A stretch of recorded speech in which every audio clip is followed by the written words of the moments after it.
Shalom semuanya. Terima kasih untuk kehadiran kalian di Zoom meeting pada hari ini. Pertama-tama, sebelum kita lanjut kepada pembahasan kita hari ini, Ibu minta untuk kita membawa kita dalam doa.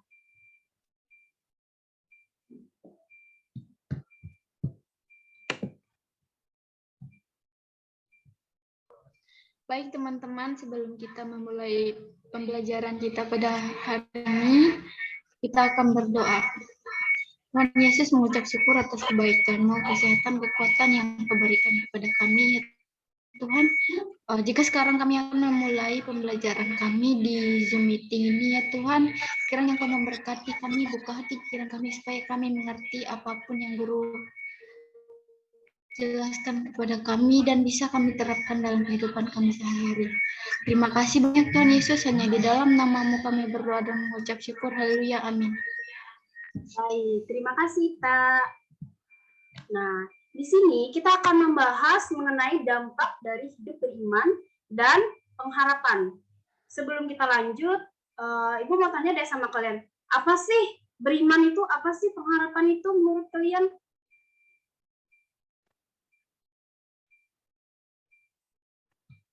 Apa sih? Ada yang tahu?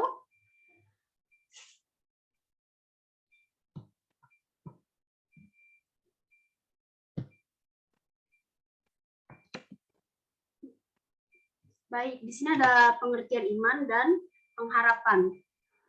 Iman dalam Kamus Besar Bahasa Indonesia adalah kepercayaan yang biasanya berkenaan dengan agama, seperti keyakinan dan kepercayaan kepada Allah. Sedangkan pengharapan, ini arti kata dari pengharapan adalah harapan akan sesuatu dan berharap akan bersatuan kepada ilahi dan juga kebahagiaan abadi. Nah,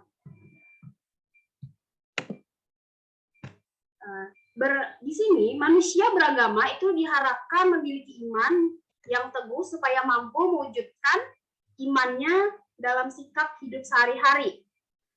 Beragama dan beriman adalah dua unsur yang saling berkaitan, tetapi berbeda. Artinya, iman harus diwujudkan dalam sikap hidup sehari-hari. Manusia beragama belum tentu beriman. Hal itu menunjukkan bahwa beragama tidak selalu sejalan dengan beriman. Idealnya manusia beragama haruslah beriman. Namun, biasanya orang memiliki agama belum tentu beriman. Namun, idealnya manusia itu yang beragama itu pasti memiliki iman. Idealnya. Namun yang sering kita lihat, kebanyakan orang beragama itu belum tentu beriman, ya. Sampai sini mengerti atau ada yang ditanyakan?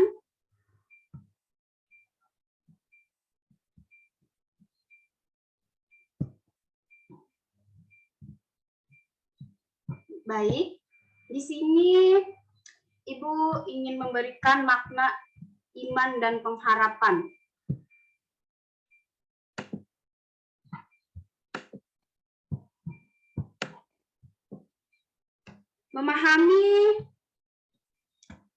Memahami makna iman dan pengharapan. Coba deh kalian amati gambar perahu dan dua buah dayung ini. Setelah itu kalian sebutkan apa sih fungsi dari dua buah dayung ini.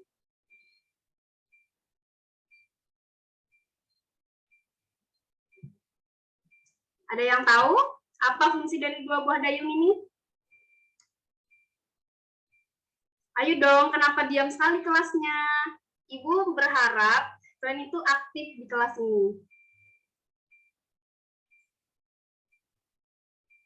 Ada yang tahu nggak fungsi dari dua buah dayung ini? Baik, jika tidak ada yang menjawab, fungsi dari dua buah dayung ini adalah sebagai penggerak dari perahu. Fungsi iman dan pengharapan itu diibaratkan seperti dayung dan perahu. Jadi, jika tidak ada iman dan pengharapan, maka hidup tidak akan jalan. Tanpa dayung juga, perahu itu akan terombang-ambing di tengah air, sungai, ataupun danau, dan pada akhirnya dapat terdampar ataupun tenggelam. Begitu juga kehidupan jika tanpa iman dan pengharapan, maka kamu hidup tanpa tujuan, terombang-ambing oleh kebimbangan, keraguan, dan berbagai hal-hal yang di luar yang ingin mengganggu kalian, seperti hal-hal menyimpang, seperti kalian bisa mengikuti pergaulan bebas, entah itu seks bebas, memakai narkoba. Itu semua akan terjadi kepada kalian jika kalian tidak memiliki iman dan pengharapan. Karena itu, kalian itu diminta, atau bisa dikatakan, kalian itu harus memiliki iman dan pengharapan, supaya kalian tidak terombang-ambing oleh dunia. Kalian tahu dunia ini sangat jahat, dunia ini penuh dosa. Karena itulah kalian harus memiliki iman dan pengharapan agar tidak terombang-ambing.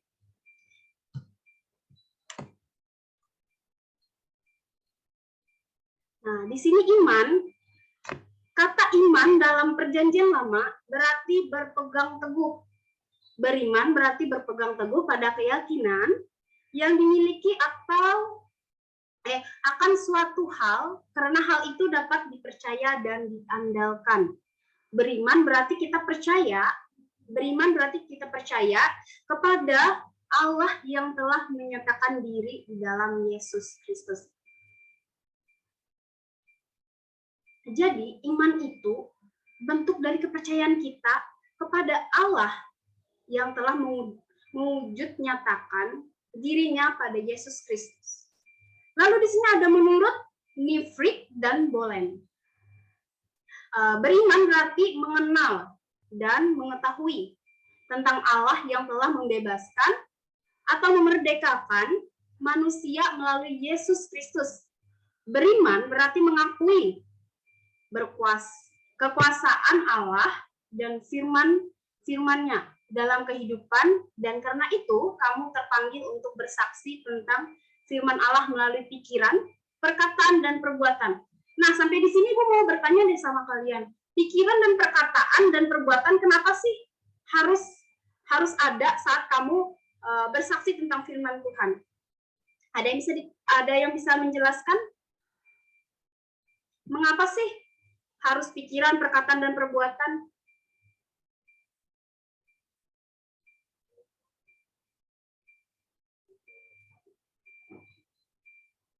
Ada yang tahu nggak? Kenapa sih pikiran, perkataan, dan perbuatan itu harus ada saat kamu bersaksi tentang firman Tuhan?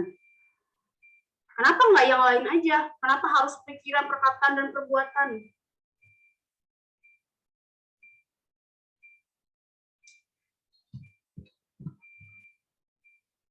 Baik, Ita bisa jelaskan untuk kita sepemahaman kamu saja.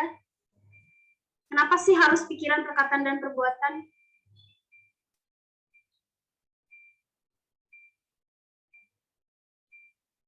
Atau Gina deh. Kenapa sih?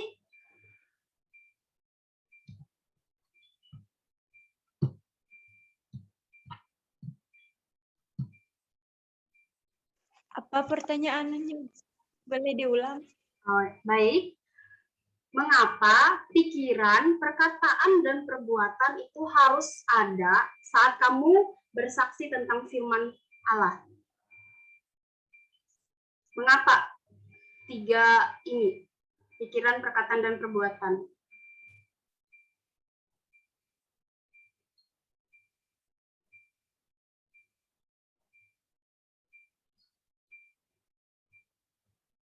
Atau ada yang mau jawab?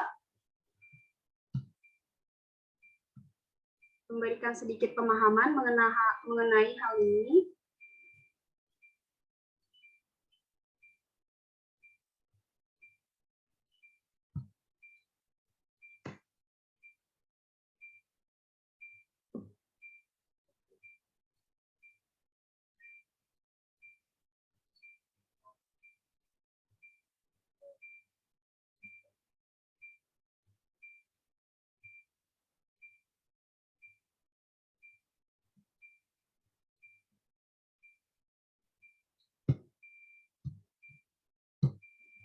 Baik, Menurut saya karena ya. tidak dari iman kepada Tuhan, iman membangkitkan pengharapan, sekaligus mendorong seorang untuk mewujudkan harapan itu dalam pikiran. Itu, Bu. Baik, bisa saya tampung ya. Ada lagi pendapat yang lain?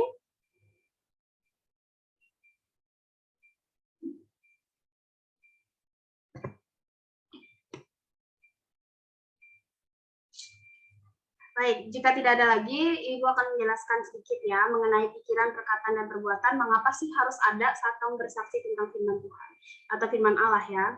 Jadi begini, jika kamu memiliki pikiran yang sehat atau memiliki pikiran yang baik tentang firman itu, kamu bisa menyampaikannya. Lalu perkataan, karena kamu sudah memikirkan hal baik, memiliki akal pemikiran yang sehat, otomatis kamu akan mengeluarkan perkataan yang baik juga. Lalu perbuatan ini adalah mencerminkan perkataan yang telah kamu keluarkan. Seperti itu. Jadi jika kamu bersaksi tentang firman Allah, kamu berpikir ini baik, ini buruk atau tidak untuk diberitakan untuk orang-orang, begitu. Nah, jadi kata-kata kamu sudah baik untuk menyampaikan firman Allah itu, otomatis perbuatan kamu akan mencerminkan perkataan kamu tadi, begitu ya. Sampai di sini paham atau? Paham, Bu. Baik. Lalu di sini ada pengharapan. Pengharapan juga tidak terlepas dari iman kepada Tuhan. Iman membangkitkan pengharapan sekaligus mendorong seseorang untuk mewujudkan pengharapannya itu di dalam pikiran, perkataan, dan perbuatan. Pengharapan merupakan suatu keinginan akan sesuatu yang baik atau suatu tujuan.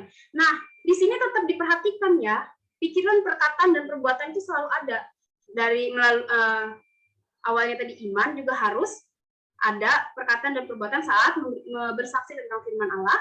Lalu di sini juga ada pengharapan. Itu yang mendorong seseorang untuk mewujudkan pengharapannya dalam pikiran, perkataan, dan perbuatan. Jadi, pikiran, perkataan, dan perbuatan itu tidak bisa lepas dari kita. Baik. Dampak hidup beriman yang berpengharapan. Bagaimana iman dan pengharapan dapat bertumbuh? Ada yang bisa jawab? Bagaimana sih iman dapat bertumbuh? Dengan cara apa sih gitu? Kita santai aja belajarnya, nggak usah tegang-tegang.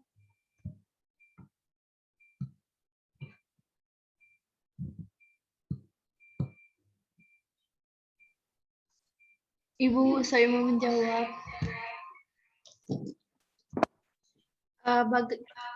Bagaimana cara iman dan pengharapan dapat bertumbuh?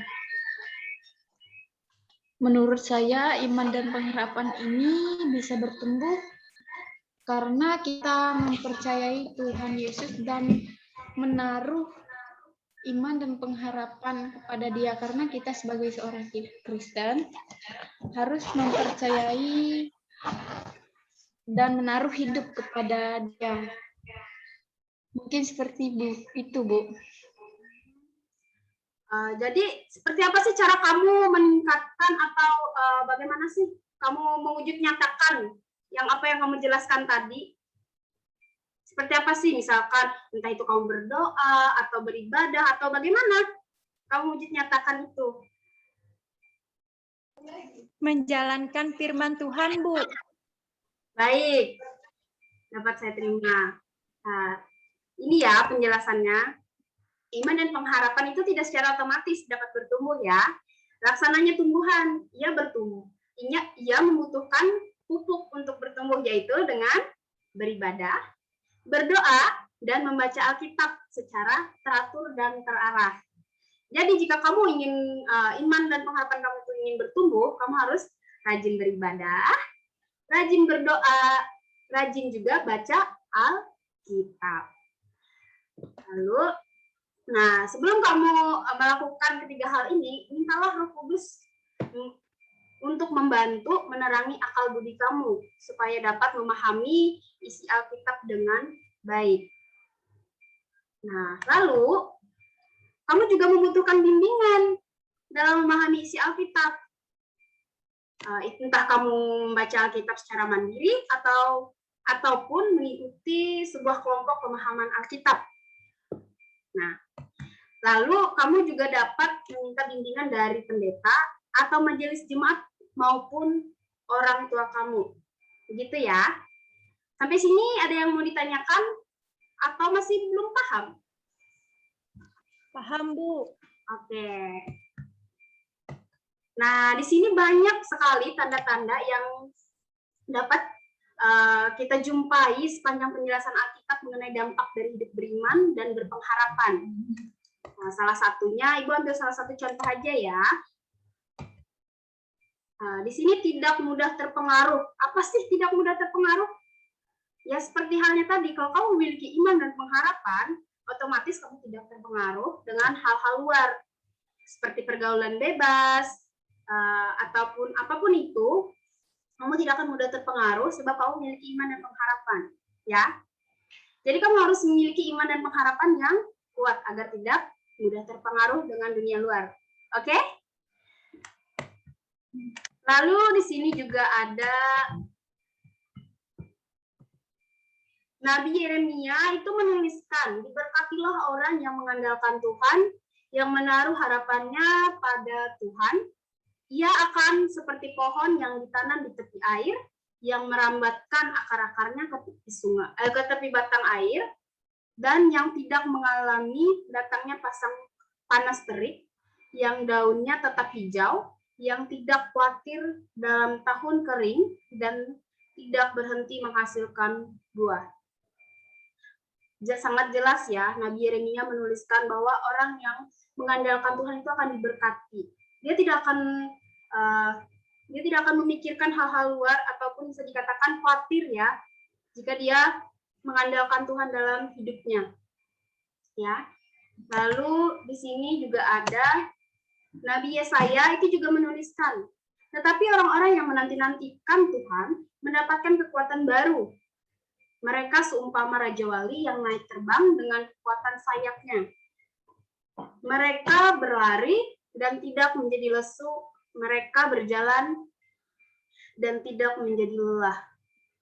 Nah, sini juga sangat jelas ya bahwa orang-orang yang menanti-nanti Tuhan itu akan mendapatkan kekuatan baru, hidup baru, gitu ya.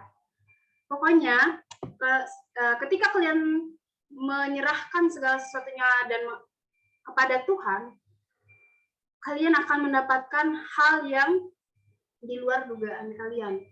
Karena apa yang tidak bisa kita lakukan, tapi itu semua bisa dilakukan oleh Tuhan. Ya. Lalu di sini, orang yang berharap kepada Tuhan tidak akan dilemparkan, sebab dialah Bapa kita, pencipta, pemelihara, dan penyelamat kita. Apakah yang dijanjikan Tuhan kepada orang-orang yang berharap kepadanya? Kita ambil salah satu contoh ya. Memperoleh berkat-berkatnya. Maksudnya apa sih? Ada yang tahu nggak? Memperoleh berkat-berkatnya.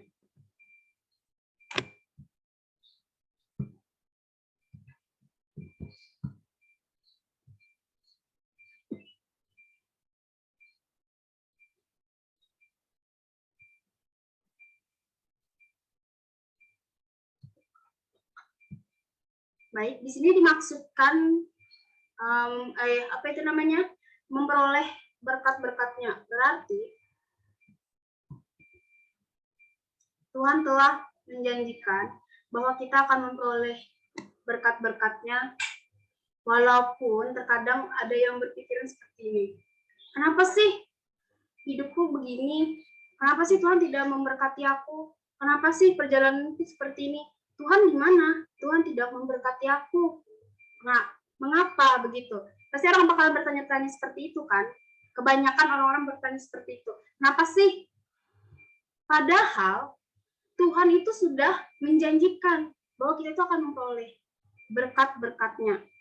Walaupun terkadang waktunya kita ingin hari ini harus dapat nih berkat Tuhan. Namun Tuhan tuh sudah tahu di mana berkat itu ditempatkan, gitu ya. Baik, kesimpulan yang dapat Ibu ambil, adapun salah satu ciri manusia yang dipanggil untuk menjadi murid Tuhan Yesus adalah beriman dan berpengharapan. Iman dan berpengharapan laksana mesin yang akan menghidupkan perjalanan hidup kamu. Supaya kamu bertumbuh dalam iman dan pengharapan, maka kamu membutuhkan bimbingan dan arahan dari Allah melalui ibadah, berdoa, dan membaca Alkitab secara teratur setiap hari. Sampai di sini ada yang ditanyakan? Sebelum kita mengakhiri Zoom meeting ini? Tidak ada, Bu. Sudah paham. Baik.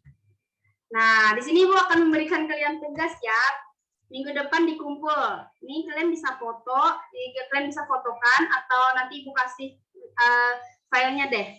Ibu kirimkan buat kalian. Minggu depan dikumpul ya. Baik. Sampai di sini dulu materi kita hari ini. Sampai bertemu minggu depan. Ibu minta Gina Veronica untuk menutup kita pada hari ini. Pembelajaran kita ya. Untuk berdoa. Baik, mari kita bersatu di dalam doa. Ya Tuhan, sekarang kami mengakhiri Zoom meeting kami. Terima kasih atas penyertaan-Mu ya Bapa kepada kami pada pagi hari ini. Dan sekarang tiba saatnya kami selesai pada Zoom meeting kami. Terima kasih Bapak Surga, haleluya, amin. Baik, terima kasih Gina Veronica. Baik, terima kasih ya. Sampai bertemu minggu depan. Tuhan Yesus memberkati.